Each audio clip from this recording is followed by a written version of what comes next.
Bien le bonsoir, messieurs, dames. Est-ce que vous connaissez Striptease?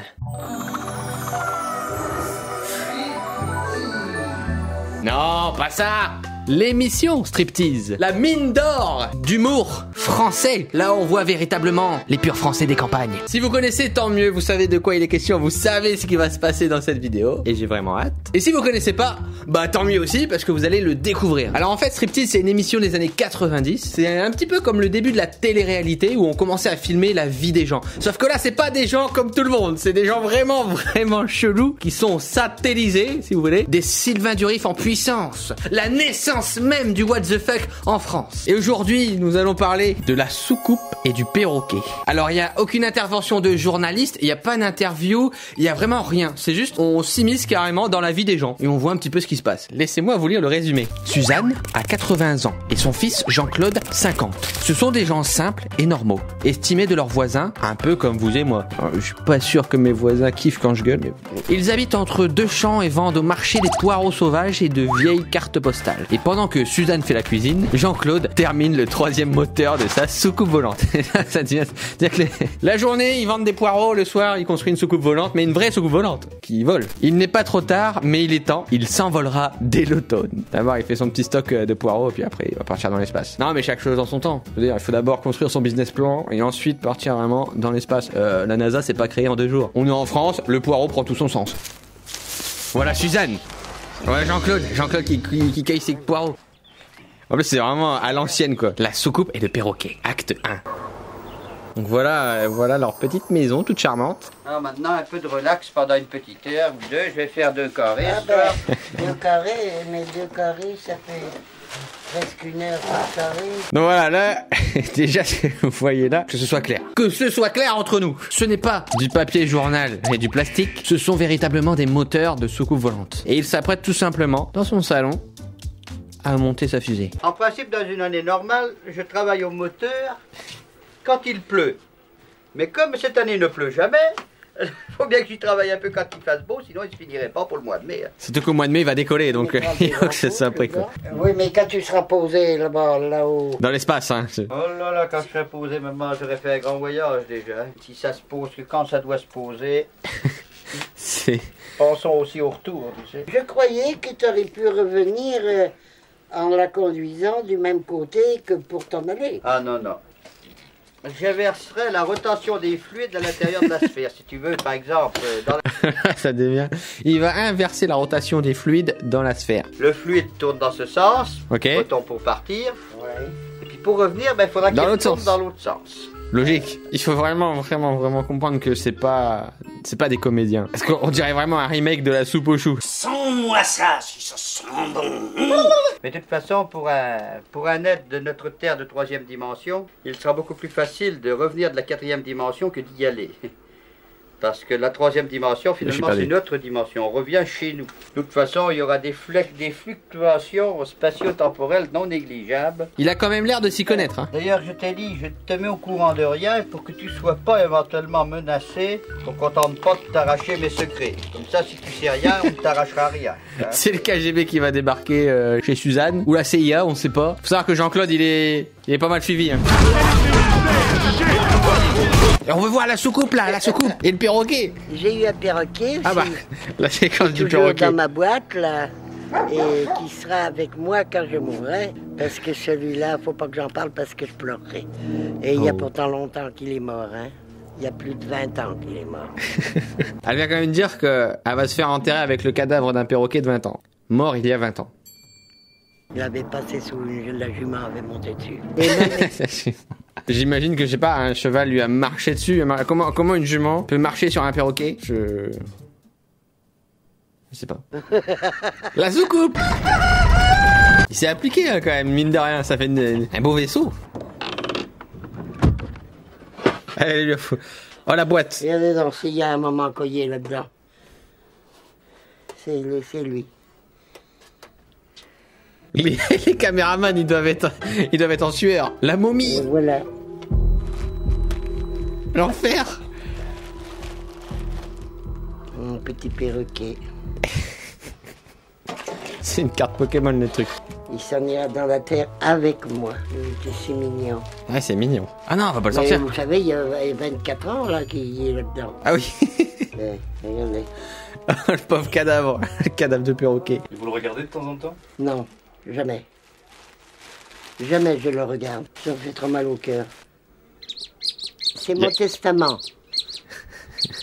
Si je viens à mourir, je tiendrai à ce que mon perroquet soit avec moi. Ceci est ma dernière volonté. Sagez, Suzanne. Voilà. Alors mine de rien, c'est pas mal, c'est chelou quand même. Hein. Là on est arrivé dans un univers spécial, mais il y a quand même quelque chose de très touchant avec ce petit perroquet. Ça fait quand même 24 ans qu'elle l'a dans son bureau et elle a l'air de vraiment beaucoup l'aimer. Je pense que c'est une femme qui a beaucoup d'amour à donner. Et ça c'est beau, c'est beau. Bon, c'est pas tout ça, les perroquets dans le bureau, mais il faut peut-être regarder un peu ce qui se passe avec la soucoupe. Ah, les vieux documentaires avec le pinard. On veut rentrer en contact avec des êtres extraterrestres ou autres. Moi j'aimerais bien, mais enfin, Mais il peut y avoir des bons comme des mauvais. Et puis si ça se trouve même des prédateurs des hommes qui seraient bien contents de se nourrir éventuellement de nous en plus, pourquoi pas. Il est quand même en train de manger sa petite salade et dire bon, moi je vais dans l'espace. Éventuellement, si je me fais manger, pourquoi pas. Ça peut arriver, hein. Il devrait exister des extraterrestres plus avancés que nous. mais il y en a. Et dans sa soucoupe le soir. C'est sa petite cabane en fait, hein. C'est vrai, il fait du petit camping avec ses potes. Monsieur Georges, il m'a dit votre fils, ce n'est pas un vrai terrien. Ah, si celle-là, ça réussit qu'elle revienne, le gouvernement va nous aider. Mais vous savez, elle va coûter aussi cher une fois qu'elle sera faite, avec tous les trucs qu'il y aura dedans, les tableaux de bord et tout le merdier, hein, elle va coûter aussi cher qu'un avion. Parce qu'il y a du bordel à faire dedans. Jean-Claude derrière. Jean-Claude, il va toucher les pépettes. T'inquiète pas, il va brasser des millions. Dedans, il y a du boulot à faire. À rajuster tous les fils, négatifs, positifs, les lumières et tout le merdier. Et le mental pour les moteurs. Le mental. Ce sera un robot. Il la commandera et... Tout par la pensée. Il dit pas tout. C'est un petit visionnaire, hein, le Jean-Claude. Il commençait déjà à créer un vaisseau contrôlable par télépathie, le tout financé par des poireaux. Et alors la croix qu'il a mis sur le machin, vous lui avez pas demandé? Vous lui avez pas demandé? On va le montrer. On va montrer le secret du vaisseau. La Terre est un triangle. Elle n'est pas ronde comme on croit. La Terre est un triangle. Paranormalement. Paranormal par l'esprit. Les caméramans, ils sont satellisés. Quand tu pencheras la main pour descendre, pour tourner et tout. Eh, il y avait déjà une commande un petit peu digitale, hein. Mine de rien, le petit Jean-Claude, il avait de l'idée. Mais là, on sent quand même que c'est une technologie qui est quand même sous secret, hein. La mère, elle voulait pas trop en dévoiler. Je sais pas pourquoi il fait... Attends, il fait tout le temps des rondes autour de sa soucoupe, là. C'est hyper bizarre. J'espère que s'il y a plus de pelouse là, c'est parce qu'il a mis un peu de béton ou de cailloux et que c'est pas à force de marcher. Et tu imagines, le mec marche tellement autour de sa soucoupe que l'herbe ne pousse plus. C'est possible, hein? Non, je pense pas. Je pense qu'il a vraiment préparé un petit héliport, un petit espace. Et il surveille en fait, il fait ses rondes. Oh attends, c'est MacGyver! C'est MacGyver ça! Ici aussi! La légende! C'est quoi la musique déjà, le MacGyver? Il m'avait amené 3 ou 4 jolies femmes là, et il est venu me les présenter. Oh putain, j'ai dit t'en laisser tomber ça. Ben oui, mec, il dit, si je veux faire ma soucoupe, je peux pas faire ça et avoir une femme. Oh! Qu'est-ce qu'il ferait d'une femme et des drôles là? C'est moi qu'il faudrait qu'il m'en occupe encore. Oh. Jean-Claude, il a fait vœu de chasteté pour sa soucoupe. Ça, c'est fort. Moi, c'est pas possible. C'est impossible. C'est d'ailleurs pour ça que je roule avec une 4L qui a 25 ans.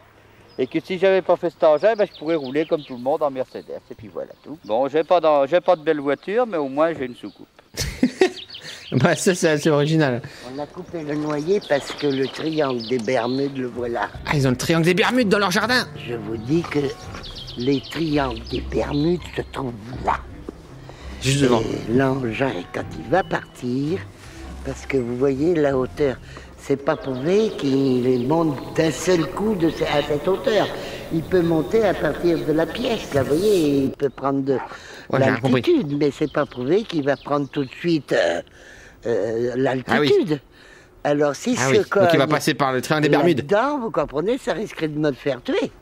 Il faut pas rigoler avec ça. Ah, quand même, ce qui l'inquiète, c'est plus le triangle des Bermudes. C'est-à-dire que s'il part dans l'espace, qu'il voit des aliens, qui peut potentiellement se faire manger, ou potentiellement ne pas revenir, jusque-là, ça va aller. Mais le triangle des Bermudes, c'est avec ça qu'il faut pas rigoler. Bon, on va regarder un petit peu les commentaires. On aura l'air con si son bordel décolle. En vrai, ça aurait été trop cool de voir le jour du décollage, quoi. S'il inverse les fluides, ça devrait le faire, je pense. Comment ça fonctionne? Paranormalement. Quand je serai vieux, moi aussi, j'écrirai mon testament sur une carte postale qui fait pouet-pouet. Ouais, c'est quand même sa carte... c'est quand même une carte de testament ultra originale, quoi. Il y a quand même le cadavre d'un perroquet et une carte postale qui fait... Ils ont l'air heureux, ils ont un but et ils savent pourquoi ils se lèvent le matin. C'est vrai qu'il y a quand même quelque chose d'incroyable dans cette famille, c'est que même s'ils sont perchés, ça c'est un fait, ils sont complètement perchés avec leur soucoupe avec l'espace, mais néanmoins, c'est quand même hyper touchant, je trouve. Vous savez, il n'y a pas cet aspect malsain où c'est des gens qui veulent être connus ou qui racontent n'importe quoi juste pour faire de la merde. Genre là, c'est vrai, quoi. Et moi, c'est ça que j'adorais dans cette émission de striptease, dans les débuts de la télé-réalité. Aujourd'hui, ça n'a plus rien à voir, mais ça, c'est des vraies pépites pour moi, c'est vraiment de l'or. Ah, 2018, on a retrouvé le héros de la soucoupe et le perroquet. What? Alors racontez-nous un peu le début. Comment ça s'est passé au début? Disons que c'est fait en deux temps. Une partie qui s'est construite à l'intérieur dans les bâtiments. Oh, il l'a modifié de ouf, sa soucoupe? 79, la côte qui s'est construite dans cette cour. Waouh! Mais attends, mais elle a complètement changé sa soucoupe. C'est plus du tout la même. La vie de Jean-Claude Ladra, c'est l'histoire d'un paysan qui rêvait de voler et qui est tombé plus bas que terre. Qui voulait fuir les champs, mais qui s'est traîné dans la boue. Et qui, en 2005, a brutalement disparu de la circulation. Qu'est-ce qu'il a fait, Jean-Claude? Il dérivait au beau milieu de l'Atlantique. Non! Il a pas fait ça. Jean-Claude entreprend donc de construire le Ladritan 1, son premier vaisseau. L'objectif, rejoindre le triangle des Bermudes par la mer, afin d'être propulsé vers Altaïr. 15 années de dur labeur et de sacrifice total pour ériger une capsule en contreplaqué d'1 tonne. Waouh! En fait, il a fait... Regardez, on voit sur sa capsule. Non, il a vraiment fait ça. Boîte de conserve, café, riz, pâtes. Un bateau de pêche le remorque jusqu'au large. What? Finalement, il a décidé, bah voilà, comme on l'avait dit, de passer par le triangle des Bermudes. Donc, son vaisseau spatial s'est d'abord transformé en bateau. C'est le début de 90 jours de cauchemar. Jean-Claude, qui n'a aucune maîtrise sur la navigation, est obligé d'écoper une demi-heure toutes les 2 heures pour évacuer l'eau qui s'infiltre dans son navire. C'est pas tout, il a oublié son ouvre-boîte et ne se rendra compte qu'à la fin de son aventure qu'il était en fait bien rangé au fond de ses affaires. Ah oui, il y a des photos, hein. Ouais. Il a fait des essais sur la Charente. Il aurait pêché un requin. Qu'est-ce qu'il m'a fait, Jean-Claude? Ah oui, on voit là un peu. Bon, je pense pas que Jean-Claude était encore un professionnel de Photoshop. Waouh, la prison en 2004. Oh, yeah. Condamné 10 ans de réclusion criminelle pour viol sur mineur de moins de 15 ans. Après ça, il est retourné en appartement. Il avait plus rien parce que tous les visiteurs, tous ceux qui avaient vu le documentaire ont été volés des affaires. Et il lui reste qu'une photo du requin qu'il a pêché en plein océan Atlantique. Donc il l'a vraiment fait, il a vécu l'Odyssée de Jean-Claude et le requin. C'est ouf, tu l'imagines dans sa petite soucoupe volante dans l'océan Atlantique? Comment il a fait pour survivre 3 mois? Dans son jardin, avec ses chiens. Ça c'est une musique pour Jean-Claude. Jean-Claude a décollé hier soir aux commandes de sa soucoupe en bois. Jean-Claude. Alright. Et voilà, ça c'était un des épisodes les plus cultes. C'est vraiment une pépite. Il y a encore plein de choses à découvrir. J'espère que vous aimez. Vous laissez un petit pouce bleu, un petit commentaire si c'est le cas. Celui-là c'est pas encore personnellement mon préféré. Je trouve qu'il y a mieux encore. On se retrouve pour une prochaine vidéo. À bientôt.